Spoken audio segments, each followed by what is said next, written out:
Hello, it's been a while since I spoke to you face to face or camera to camera. Almost 2 years.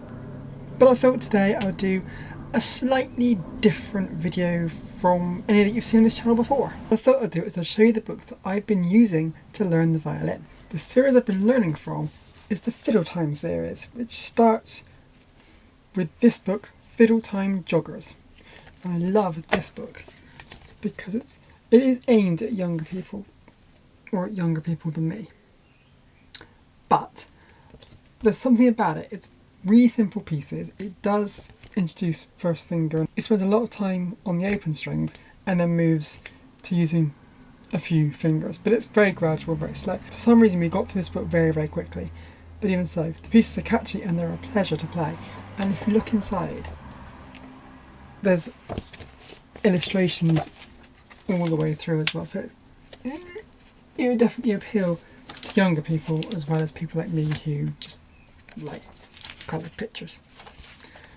So it's an excellent book to start with. It doesn't actually give you any guidance as you go through it. It's literally just pieces, so you do need a teacher to go through it with you for it to be useful, I think. Or you need something that's going to teach you how to play the violin for this to be of much use. But even as an adult, I find it very useful and I really enjoy it. This series also comes with CDs, so you can play along. So even the pieces may only be 1 or 2 notes, maybe 3 notes at most, or 4 notes I think in some cases. But because it's got a backing track to go with it, it actually sounds quite good anyway. And they're quite addicted to play. Which is why I love this series and I'm so glad we've been using it. It's part of a 3-book series. So the second one is Fiddle Time Runners. And the one I'm working at the moment is called Fiddle Time Sprinters, and they're all fairly similar.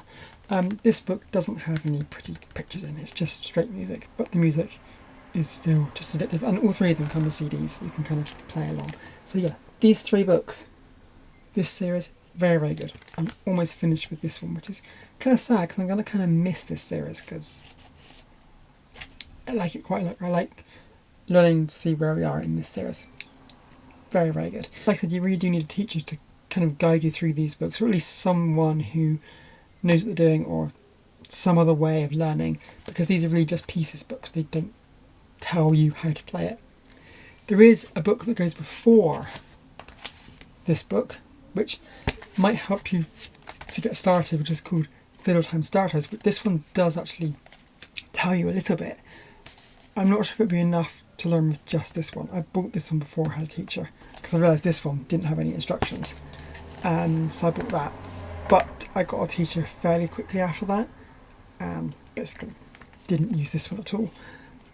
So yeah, if you have a teacher you probably won't need that one, but if you don't, that one is useful, I think.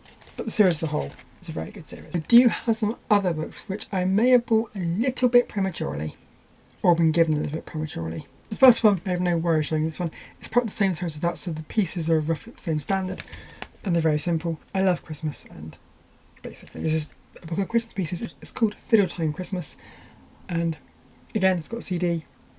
Can't really go wrong. They're really easy to play, and they're fun.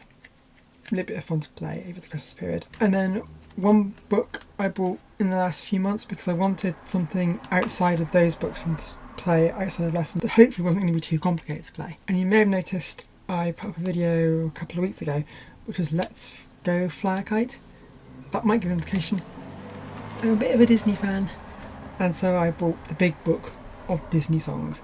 It's got 72 Disney songs in here, and they range in complexity, but a lot of them I've been able to pick up relatively quickly. So if you like Disney and you want something to practice outside of maybe what you're learning normally, this book is quite a good way to go. Unfortunately, it doesn't have any backing tracks to go with it, but the pieces are distinguishable enough and you should have recognised it to not really need any extra. The step would have been nice, but yeah, it's not actually that expensive. I thought it was a good buy, and because they're so quick to pick up as well, they're just fun. I love a bit of Disney. So, a bit of Disney. These, I think, I am nowhere near ready to play. I've had to flip through them. Maybe some of them are okay, but I think I just bought them really as motivation to want to get to these pieces eventually. Frozen, I love that one when it came out, and Moana this year. I was going to say my favourite Disney film recently, but then I remember Beauty and the Beast. The live action one came out this year, and it was so similar to the original, so maybe that one's still my favourite. But I would love to be able to play There's 3 songs in this one I particularly want to play really, really badly. I'm sure you already know what they're going to be because I pulled the 3 signature songs from it. But How Far I'll Go, obviously, Shiny, and You're Welcome. And the final book of music I have, which I don't think I'm ready to play. I think maybe some of them seem reasonably okay. If you've just noticed, if you've seen it out of camera, it's the music to Les Miserables. I love musicals. You know, I love Disney, so it's probably not too much of a stretch to say I love musicals as well. But this is one of my favourite musicals, and I have music for it. Oh, one thing I did forget to say. All 3 of these are play-along versions, so you can go onto the website, input a code, and get a backing track to go with them, so you can play with some music, which makes things sound better. And also for me it helps me keep in time, which is timing is something I probably need to work on still. So all 3 of these, Moana, Frozen and Les Mis, all come with backing tracks that you can play along to, or listen to how it's supposed to go and then play along with the accompanying track as well. So yes, that's those 3.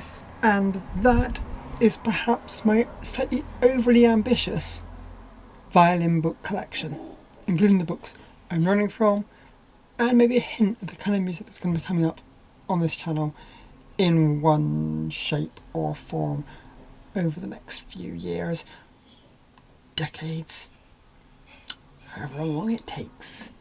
So yeah, Disney and musicals, and maybe a little bit Lindsay Stirling, although I'm definitely not ready for that just yet. Until next time, which will probably just be a normal violin video, I'll see you later.